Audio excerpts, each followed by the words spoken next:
अस्सलाम वालेकुम हकीम साहब। वालेकुम अस्सलाम। अच्छा हकीम साहब, एक और क्वेश्चन है यहाँ पर, एनल फिस्टुला की अलामात, सिम्टम्स, सिम्प्टॉम्स क्या होती हैं? जी मैं अर्ज़ करता हूँ। देखें,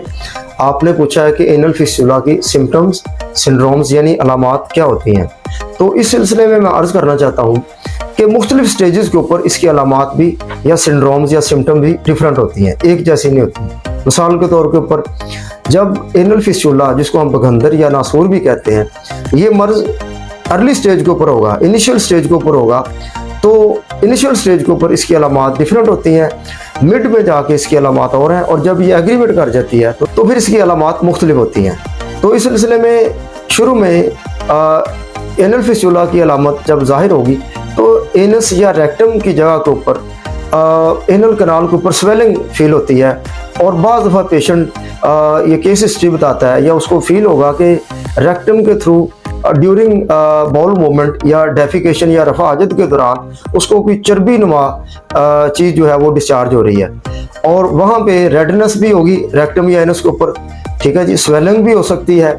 और हल्की फुल्की खारिश या हल्का फुल्का पेन भी फील होता है। और जब यही एनल फिस्टुला का मर्ज एग्रीवेट कर जाता है तो फिर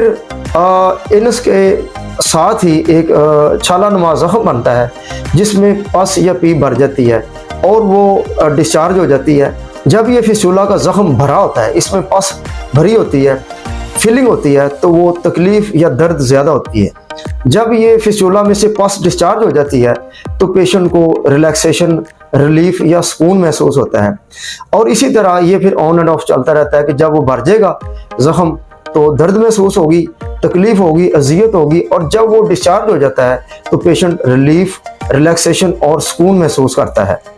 और खुदा ना खास्ता अगर ये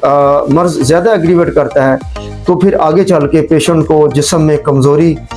मेंटल डिस्टॉर्शन, डिस्टर्बेंस, स्ट्रेस भी फील होता है, और वो डिप्रेशन में भी टू सम एक्सटेंट वो चला जाता है। उसकी मुख्तलिफ जो है वो कैफियत बनती है, वो ओवर थिंकिंग का शिकार हो जाता है,